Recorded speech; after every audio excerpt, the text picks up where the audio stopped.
मंच पर विराजमान हिंडौन के सभापति, बहुत ही मधुर स्वभाव के व्यक्तित्व भाई ब्रजेश जी, हमारे आदरणीय गुरुजी वीर सिंह जी, इस क्षेत्र में लंबे समय से विभिन्न क्षेत्रों में काम कर रहे और विचार के लिए काम कर रहे आदरणीय सोलंकी जी, पूर्वी राजस्थान में किसानों का झंडा, किसानों की आवाज बुलंद करने वाले मेरे भाई और मित्र मनोदेव सिंसनी जी, आदरणीय नरसिंह जी, हमारे क्षेत्र 84 से पूरे देश में योग के नाम का झंडा फहराने वाले मेरे परम मित्र भाई योगेश जी,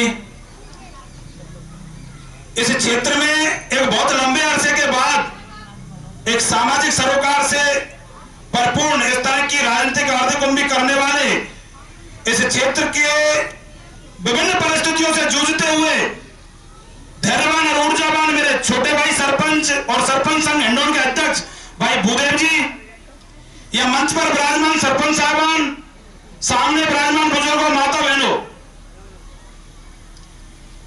यह कोई राजनीतिक मंच नहीं है, यह सामाजिक मंच है और हर मंच की एक मर्यादा होती है। हर व्यक्ति के बोलने में कुछ न कुछ दिखता है। जब मनु भाई आ रहे थे तो मैं भी अंदर से देख रहा था, लाइव चल रही है, हमारे विचार की भी मर्यादा है और इस मंच की भी मर्यादा है, पर भगवान ने इनको और इन्होंने हमारी मर्यादा को समझा और इन्होंने अपनी बात एक बहुत ही संयमित भाषा में कही और इस मंच की मर्यादा को ध्यान में रख के कही। जब विकास की बात आती है, राजनीतिक पार्टियां के अलग होती हैं, उनसे हटकर के भी कुछ चीजें होती हैं। हमें विश्वास है, भरोसा है कि यही इस खरटा जैसी पंचायत का भूदेव यही नहीं बना, 1500 लोगों ने इसको आशीर्वाद दिया और इस पर भरोसा जताया। पर आज देख करके आगे गदगद हो रही थी कि केवल एक ग्राम पंचायत का नहीं, इसमें पूरे लगभग हिंडौन और करौली विधानसभा के बहुत से गांवों के ऐसे लोग विराजमान हैं जो राजनीति की दिशा और दशा तय करते हैं, समाज की दिशा और दशा तय करते हैं। मनोज जी, अखबार में छप गई थी गलती से, हम 45 लोग थे, तो हरियाणा के जाके बाहर को पूछा कि मीटिंग में क्यों हो? संजीव फलियान जी हंस के 3 घंटा मीटिंग कर ली और यही पता नहीं पड़ा मीटिंग में क्यों हो। तो कई बार तो लोग ये सोचेंगे आप क्यों आए थे, स्वागत किया, कोई विषय नहीं रखा, कोई बात नहीं रखी। मैं तो 2 ही बात कहूंगा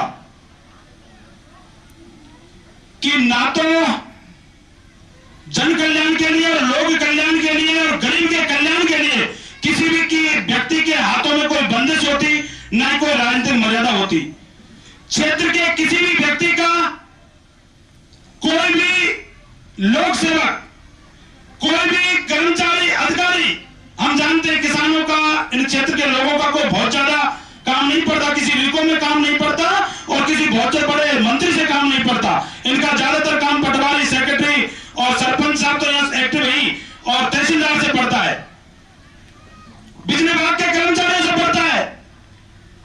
जिम्मेदार कोई नहीं रहा होगा लंबे समय तक, अगर कोई शोषित रहा है और किसी का शोषण हुआ है तो किसान वर्ग का हुआ है।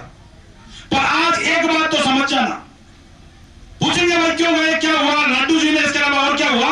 इसके अलावा यह हुआ कि कोई भी अधिकारी आपसे किसी भी ट्रांसफार्मर के नाम से, किसी के नाम से भी अगर आपसे रिश्वत मांगे, एक मिस कॉल मुझे दे देना, एक मिस कॉल भूदेव जी को दे देना, ब्रजेश जी को दे देना, मनु जी को दे देना, नहीं तो एमएन दिनेश को दे देना, उसकी गिरबान में हाथ डालेगा और जेल की सलाखों के पीछे होगा।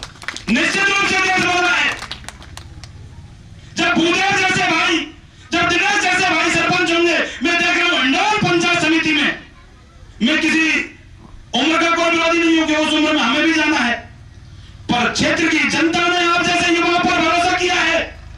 आपके मन में भी वो पुरानी बातें आएंगी कि पुराने पिछले वाले सरपंच बनते थे, बोलेरो और स्कॉर्पियो ले लेते थे। आप पैदल चले जाना मेरे सरपंच भाइयों। एक अन्ना हजारे को लोग कहते हैं भाई मुझे सरपंच नहीं बनाया, मुझे जिला परिषद नहीं बनाया, मुझे प्रधान नहीं बनाया। एक बार जिक्र हुआ था, बाद में उनकी उम्र के हिसाब से उनका मन बदला।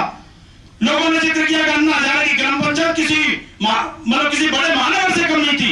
एक गांव का विकास अगर सरपंच करना चाहे, अगर वहां के जागरूक मतदाता करना चाहे, तो एक गांव आज किसी शहर से कम नहीं होता। और इतनी सी बात है कि अपनी बात खत्म करूंगा। ये पद तो आते हैं चले जाते हैं, सरपंच भी बनते हैं, प्रधान भी बनते हैं और कहते हैं लोग जिनके जिनके साम्राज्य में सूर्य चलते थे, पैसाओं का दिया जलता था, उनके भी नाम मिट गए। पैर के नीचे दबी हड्डी, उसके भी ये बयान थे, एक चलने वाले राहगीर समर के चल। एक समय हमें इंसान थे, या लोगों की बातें याद रहती हैं, लोगों के काम याद रहते हैं। झूठ और पाखंड कुछ दिन चलता है, दिन आते हैं और चले जाते हैं। भाई मनुदेव जी, आपको भी धन्यवाद दूंगा, भरतपुर से आए सभी मंच को धन्यवाद दूंगा, और उन सब बुजुर्गों को धन्यवाद दूंगा जिन्होंने हमारे छोटे भाई भूदेव का हौसला बढ़ाने